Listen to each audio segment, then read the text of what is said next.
appreciate this opportunity tonight, and I appreciate Mayor and council members for this moment that we get to have for Council Member John Beals. And like I said in the prayer, I know it's heavy on everyone's hearts, and it's going to be a tough night to get through this. I was asked to lead us in a moment of silence, but before we do that, just what is a moment of silence? Like, what do we do that for? And I think, how can we best honor John? And if he was with us today, what would he want us to know? Well, how could we honor him? And I think, the Bible says that the greatest love of all time is when you give your life. And I don't think we could find a better example of someone giving their life for other people. The years that he spent on just about every club and every service group this town has to offer, and the years he spent serving here, and even his wife serving. And so during this moment of silence, instead of just being quiet for a few moments, I think it'd be great if we just compare our lives tonight for a moment to John. Where do we measure up? Are we really giving everything we've got? Are we really serving as much as we possibly can? I think it's a great way to honor him tonight with a moment of silence. That let's just have a moment of reflection during that time. Where are we at? Could we do more? Could we step out more, serve more, love more? And so let's take a moment and do that tonight. And I know they have a video to show. So let's go ahead and have a moment of silence for John right now.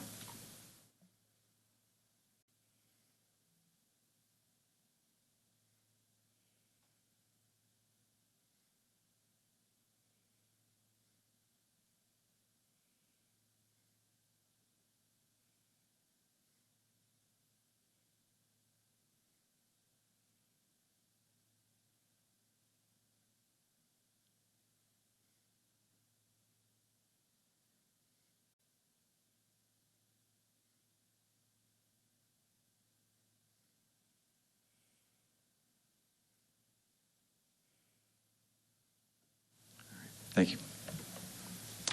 Pastor Decker, thank you very much. We have a video remembrance of John Beals. Kate? Richard Diaz with Miami Valley Communications Council put this together for us because of the council videos that we were working on for all of you. And the joke or the story that the mayor shared at the memorial service was that John Beals said, "I can't possibly fit my story into 90 seconds. I need at least 6 or 7 minutes." And I thought, gosh, well, he got a longer video. He did tell his story in several more minutes. And it's nice that we can hear from him why he loves the city of Centerville.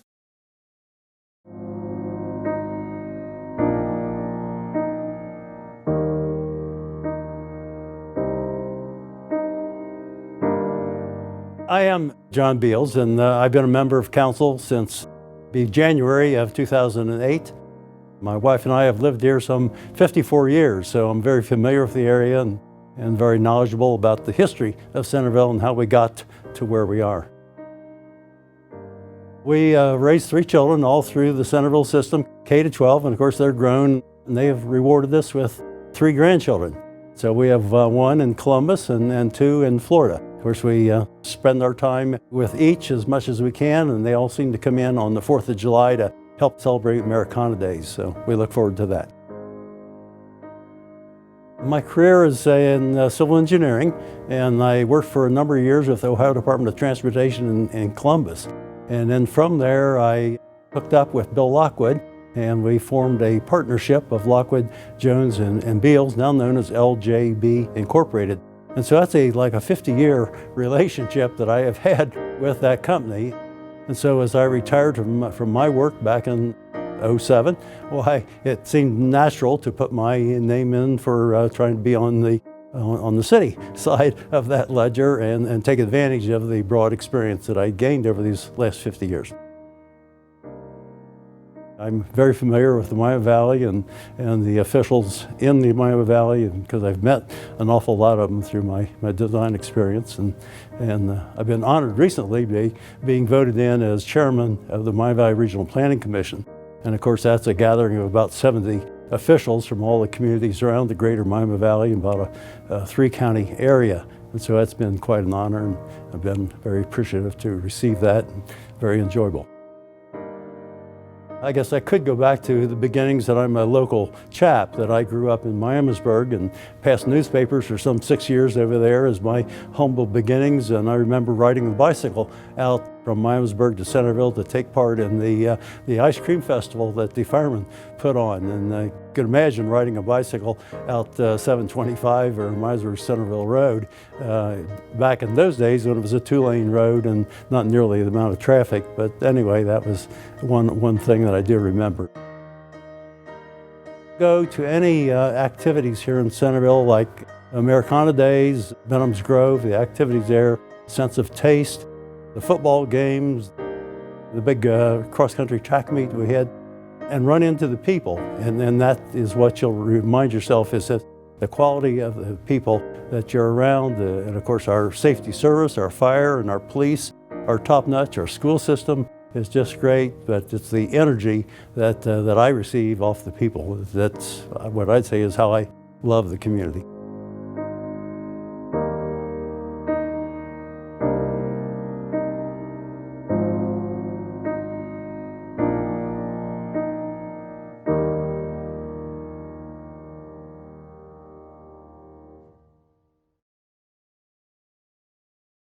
Kate, thank you very much. Any council members like to say anything this evening, and possibly some of the staff members also? If you don't mind, why don't we start? Bill, do you have anything you'd like to add? I first met John sometime in the late 1970s when I was dispatched as a young associate at Smith & Schnocke at the last minute to go to take minutes at a board of directors meeting of one of our clients, Lockwood, Jones and Beals. And I never knew that engineers' board meetings could be as lively as that was, and it made my first impression of John Beals. But over the years, we became good friends long before my service on council. I think the two things that we had in common that probably drew us to each other were a German Lutheran heritage and an affinity for Ohio State. And although John and I attended the Ohio State University about 15 years apart, we both attended during the time of the legendary football coach Woody Hayes. And I think that time period probably ignited the what has been a lifelong enthusiasm for the Buckeyes, both for John and for me. And I thought about Woody Hayes and what were the similarities with John, and there are some, but one of Woody Hayes' favorite quotes that I think council members will identify with John is "paralyze resistance with persistence." and John was certainly a very persistent man on whatever cause he had. If he was right, he usually ended up getting his own way, if not the first time, the second or 10th time, but he was always persistent. And I thought about that in terms of our relationship around Ohio State athletics. And for many years, my football seats were in a section, just a few sections over from where John's and Sally's were, and we would see each other, sometimes coming or going from games. And then about 2001, when the stadium was being remodeled, there was an opportunity to buy into a new premium seating section, which was on the opposite side of the field, the home side, if you will, although everybody on all sides is practically a home side in Ohio Stadium, as many of you know.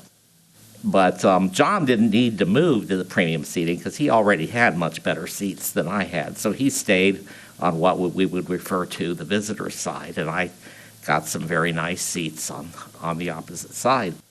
Well, one of the amenities associated with the premium seating is a very nice climate-controlled club with very nice amenities that is available only to the premium seat holders. And at halftime, the marching band always performed to the home side. But most of our section would clear out because everybody would go up to the club at halftime. And many times my wife and I would be the only people in the seats in our rows that actually knew there was a marching band and there was a halftime show. Well, this irritated John to no end that the marching band performed to the home side when it was the visitors who were all in their seats on the other side, and paralyzed resistance with persistence. He complained regularly to the athletic department and to the marching band and to me. He somehow blamed me for this, and I always had to point out I'm in my seats. You can actually see me if you look across because we're the only ones. But sooner or later, and I don't remember how many years it took, at one home game each year, the marching band performs to the visitor side, and I think that is the credit to John Beals' persistence. And then I just want to share one other thing that has to do with Ohio State athletics, and it's kind of tattling on me a little bit, but I had to do it. John made me do it. One night we had a council meeting up here on the night of a very important Ohio State basketball game. And as we were walking up from our work session downstairs, John said to me, since I'm not as adept at using my smartphone, you have the assignment of tracking the score and informing me throughout the game. And I thought about that. You know, I always try to be the perfect student. I don't want to be doing multitasking in a public meeting. And I thought he was joking, but we got up here and John sat down at his desk and he took out a sheet of paper and he made a grid. And he had Ohio State, he had the opponent, and he had time remaining. And so three columns, and he handed me the grid and he said, now every 3 to 5 minutes, I want you to fill this out and pass it down to me. So after looking around and making sure none of the TV cameras in the room could capture what was on my desk, I set my phone to the ESPN app, and I found the game, and I just let it lay here. I didn't really watch the game, but every now and then I would fill out the form, and I'd pass it to John. John might have glanced at it, and then John would pass it on to John. And then John Beals would pass it back, and this would go on. And if I wasn't keeping up quite enough, again, I was only trying to follow trends. I wasn't necessarily thinking, every basket or everything, but if we, switch, who's ahead or something.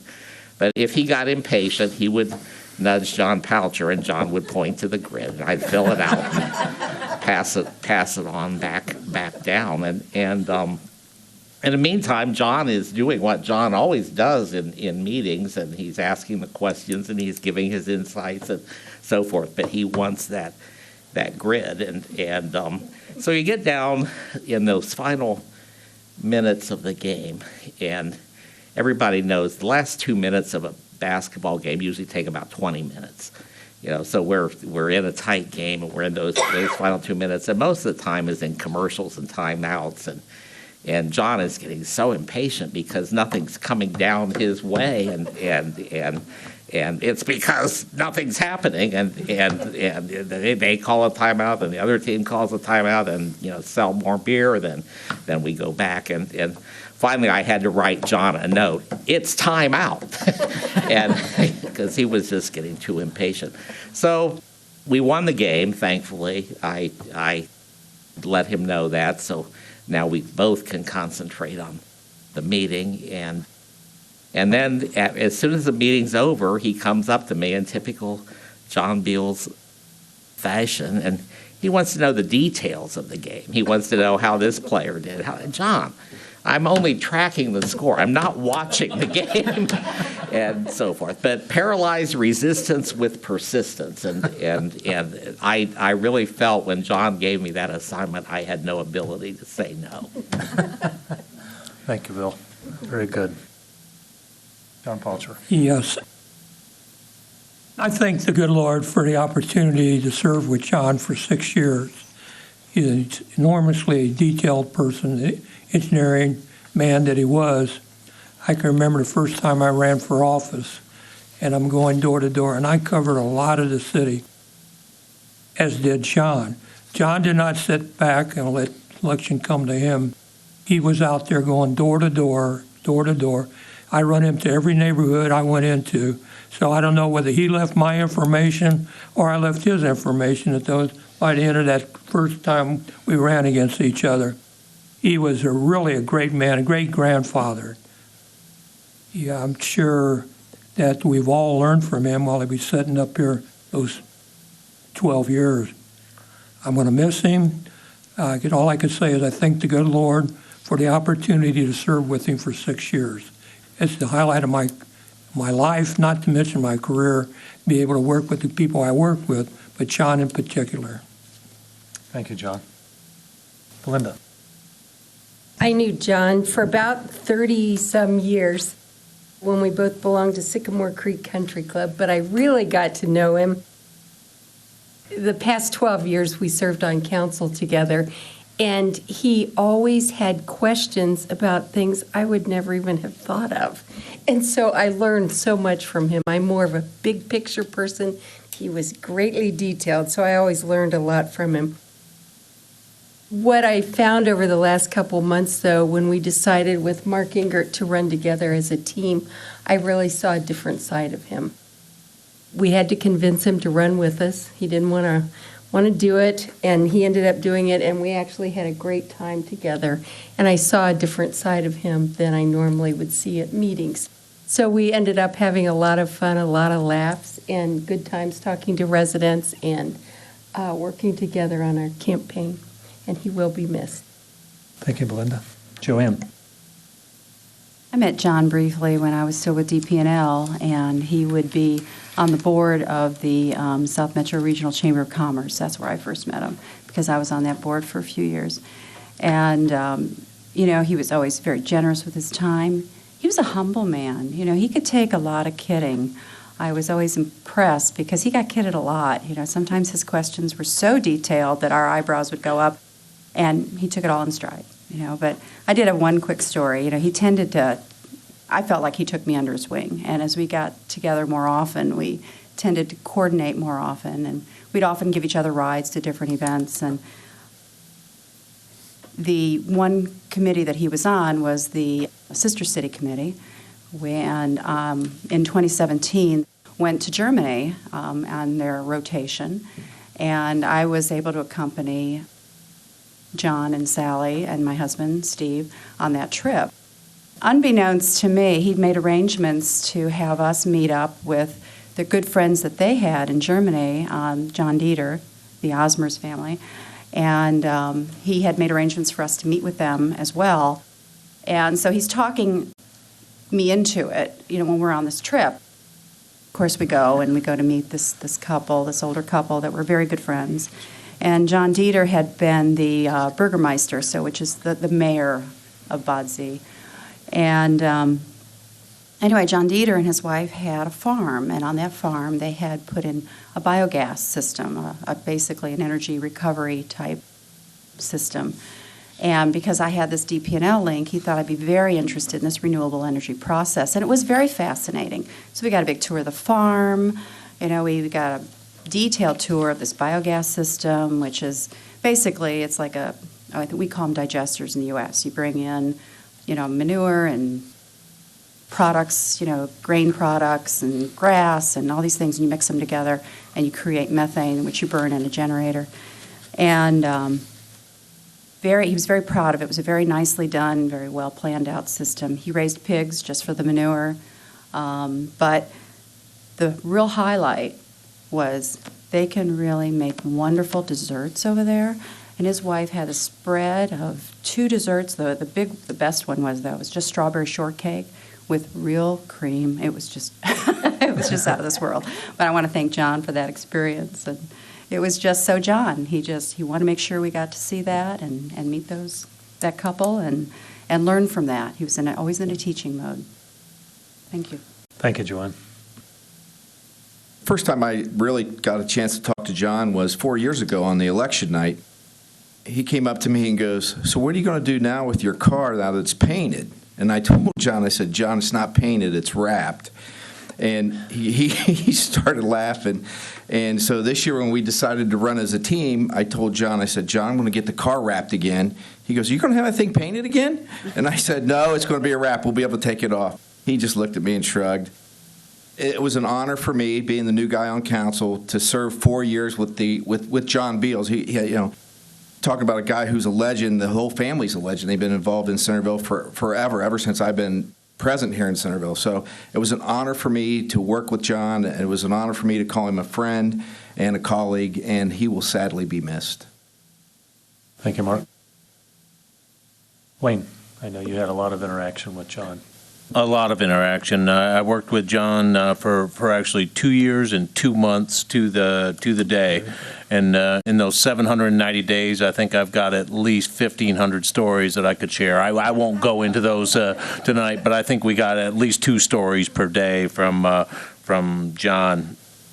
Pastor Decker, when his invocation, moment of silence, he challenged us all to figure out how we measure up to John Beals. And I'm not going to speak for the entire audience tonight, but I'm just going to speak for myself. I don't measure up. John was in a different class and in a different league. I think one that he was the commissioner of, and certainly he operated that way.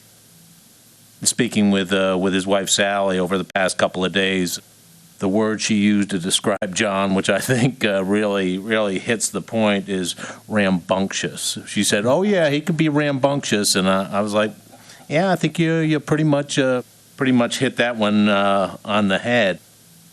But you know what, John, I think sent a message out, and I think to his dear grandkids, Ella, Gavin, and Peter, whom he loved to talk about. I think he sent a message out there to get something out of life. I think he got more out of life than any human being really had the right to do. He worked hard, played hard, really loved life, and I think the energy that was associated with it. A couple of us have had the opportunity, I think, to see some of the website comments that came in under LJB. They talked about a couple of examples of John's energy. One was that he used to run up and down the stairs to demonstrate energy, for people for customers, but I think for their internal staff as well. So when he'd leave a conference room meeting up on the second floor, he'd run down the stairs to get to whatever project he was working on. I think that's one of the examples. And another one that was shared in an email from one of his proteges at LJB talked about John clasping his hands, cocking his head to the side. I'm like, as he's explaining this to me, I'm beginning to understand. I'm seeing the picture. He's painting a real vivid picture for us. And then asking a question from way out in left field. And I was like, no, never happened. I'm not even sure what you're talking about. I used to get phone calls, not every Saturday, but I might get a phone call for 30 minutes on a Saturday afternoon, and we touch on probably, 100 topics in those 30 minutes. And by the time he was done, he'd say, got to go, chap. He said, I've got a ladder here, and I've got to climb up that ladder and take some limbs down out of the tree. And I was like, John, maybe it's not the wise. And I said, nope, I don't think he's going to listen to me. Even if I tell him that, I think it's probably where he needs to be, up on that ladder. So a great man. We were all fortunate, I think, to be a part of his life. And I think he taught more to all of us about how to live our lives. Thank you, Wayne. Anyone else have? Scott, I know you've worked with him for a long time. I have known John and Sally for many years, and I've worked with John on council, and he really will be missed. As most of you know, my wife is in the community band, and as few of you may know, I used to be in the community band. And John was a huge supporter of the Centerville Community Band, to the point that he would always make suggestions, as you can imagine. And the one that really sticks out is on the Americana concert, they always play God Bless America, and it was a good version of it. And in the last several years, they've had a female singer doing it. John had kept saying, that person should be doing the Kate Smith version of God Bless America. And lo and behold, several years later, they started doing the Kate Smith version, and I could see John's big smile. He thought That was wonderful, and it really was, and it was a great suggestion. His only other suggestion, or one of his other suggestions, and I'm looking at Kate, is he always wanted for Veterans Day or for Memorial Day, when the ceremonies at the veterans, when they do the taps, he said, you know, it always sounds great when you have an echo with the taps, besides the one trumpet. So if we ever hear an echo with that, you'll know where that idea came from. But John really will be missed. I thought he was a wonderful man. Thank you, Scott. Mariah? So I certainly echo all the sentiments that have been shared tonight, and I don't know that I could capture them any better. It certainly was an honor, and I feel so fortunate that my first year here in Centerville, I got to serve with Mr. Beals on council. I think all of you have shared great stories and great memories. I remember his energy, but I think the words that kind of summarized it best for me were his son's words in the eulogy when he closed with saying, anything worth doing is worth overdoing. And I really think that epitomizes John, and I hope and I think that I will now always remember that phrase and fondly think of him. Thank you, Mariah. I only got to work with John about 9.5 months, been with the city since January, but he left a lasting impression, I'll say, on me. His reputation preceded itself. I knew coming in, there was a former engineer on council that liked to get down in the details and ask the tough questions. And I can tell you a number of times, these 9.5 months, I've been sitting in my office before the meeting, looking at the agenda, saying, what's John going to ask me tonight? So that happened several times, so he'll be missed. Thank you, Tyler. Doug, you probably been, with your background and Mr. Beals' background, probably have discussed a few things over the years, I would imagine. Just a few, and I think the funny story that I'd like to tell is John was dual registered, which means he was a professional engineer and professional surveyor, and nobody else in the city was.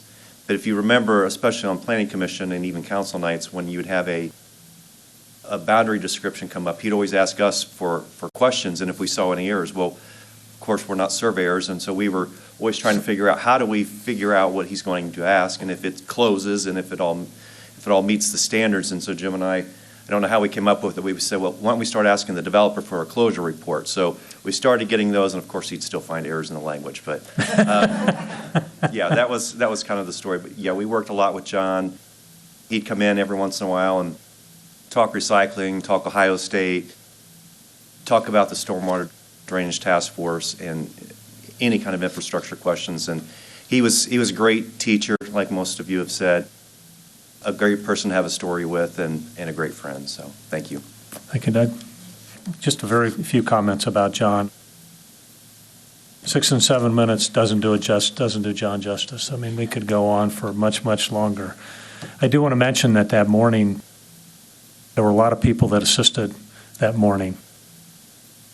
A number of people, Matt Dooley, Steve Marino, came out to hole 16. A number of people assisted trying to revive John. The police department was there very quickly. Chief Brown was instrumental in assisting Sally that day. The EMTs arrived. Unfortunately, John didn't make it. I think we gave it a good effort, but in all likelihood, he had passed away prior to, it was probably a very, very sudden. All those who were there that day, I really appreciate all the help that they gave. It was a lot of effort that took place for really a good guy. I mean, we were all startled, but the response, I thought, was really outstanding from all the people who participated and assisted. And Wayne, if you could pass that on, I know Steve and Matt aren't here, but they came out pretty quickly with the defibrillator. Thank you. I also wanted to mention that John liked golf, and that day he was playing great golf. He had a fluorescent green golf ball that day, and he was hitting the ball extremely well. So I think he got closest to the pin that day on hole number 13, but riding with John in a golf cart, I know Wayne has done this, is John didn't waste words. He didn't waste time. And when he had an opportunity to talk with somebody, he didn't waste it. Every time that I was in a golf cart with John, or every time I spent time with John, It wasn't for just to discuss a movie or idle chit-chat, as I mentioned Friday. I mean, there was a subject that he wanted to talk about, and there was a purpose in that conversation, and there was an objective that he was going to reach out of that conversation. And that was really one of the pleasures I think we all enjoyed about knowing John, is that it was a substantive conversation which he had given considerable consideration to before he started into it. And I thought that was, when he would come into the office on Thursday morning office hours, the same as he would do when he'd come up to the agenda, or agenda meetings occasionally, is that he didn't walk in without anything in his hands. He walked in with a sheet of paper, and he had at least five or six things on his a notepad that he brought in. And I told his granddaughter about that, and she said, well, that's not the least bit surprising. He would have a notepad of things to do. But he always had a suggestion. And I guess if we would think back about some of the suggestions that he made, we incorporated the vast majority of those suggestions. Persistence, as Bill talked about, the way he reorganized our council chambers, our law library council chamber seating arrangement on the very first meeting that I was mayor. That we had that. So I told John, I said, I've been waiting a long time to sit at the head of the table, and now you're going to make me sit someplace else. And that was exactly he thought what the real way to approach a meeting was that we had better interaction, and it's so true. We have much better interaction with his suggestion. But I just want to close, and when John would go on vacation or he'd go somewhere, there were probably a lot of us who got texts of his pictures. And that was extremely meaningful on his part, because he knew that we appreciated the information that he gave us.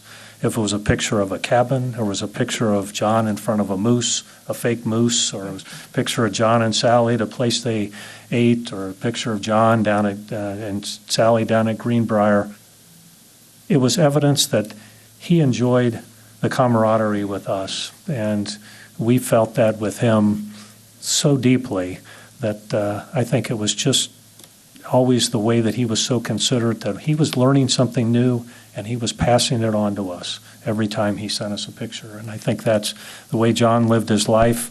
He lived it absolutely. People talk about living to the fullest. He lived it to the last second, to the fullest. And I think we can all be really proud of all he's done for the city of Centerville. To be honest, just proud to know him. He was a lot of fun to be around, and we will miss him greatly. And we'll keep working hard in his memory, because he did a great job for the city. So before we go any more, why don't we go on to, but John, we miss you. And if any of you would like to sign the poster there, that's going to go to Sally before you leave here tonight. John was adamant. Every second graders, third graders ever passed through the council chambers received Buckeyes that John grew and then distributed to the kids that came through here when they would visit the city building, and they really enjoyed taking that home. I would encourage. Now these are edible. These are edible Buckeyes. John didn't cook those he took the ones off the tree and distributed them around.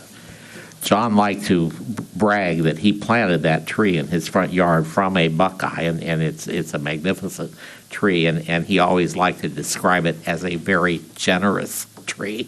Yes. But there were so many comments that Sally received and the family received, and I really thank all the people who made such really nice thoughts about John. Really were heartfelt. The outpouring of affection for him at the reception here at the City Council chambers, and also the service on Friday at Epiphany Lutheran was outstanding, and certainly well-deserved, and I think we were all really honored to know John throughout his life. He was a great person. And we spent a lot of time talking about, Mr. Beals tonight. I just wanted to mention that we all became aware of it on Monday.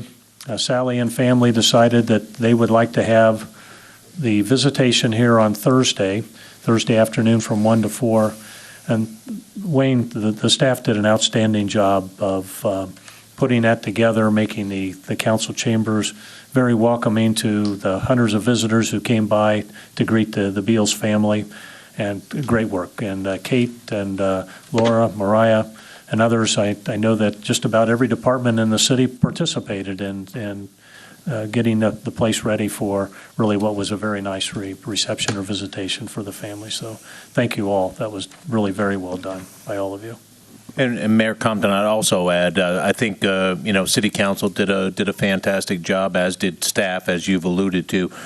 We also had support from some of our vendors, including Jesse Gaither from Minuteman Press, who turned around the banners, which are now up in the Uptown District at the corner of Franklin and 48. I think are really smart pictures of John, and I think a nice tribute to him.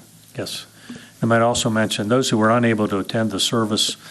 The Chief Brown provided, the police department, Centerville Police Department, provided a very nice honor guard at the service, and that was extremely very well done. So, Chief, pass on all the members of the honor guard, and again, all that you did over those days to assist and with John, and then also with the family. So, thank you very much.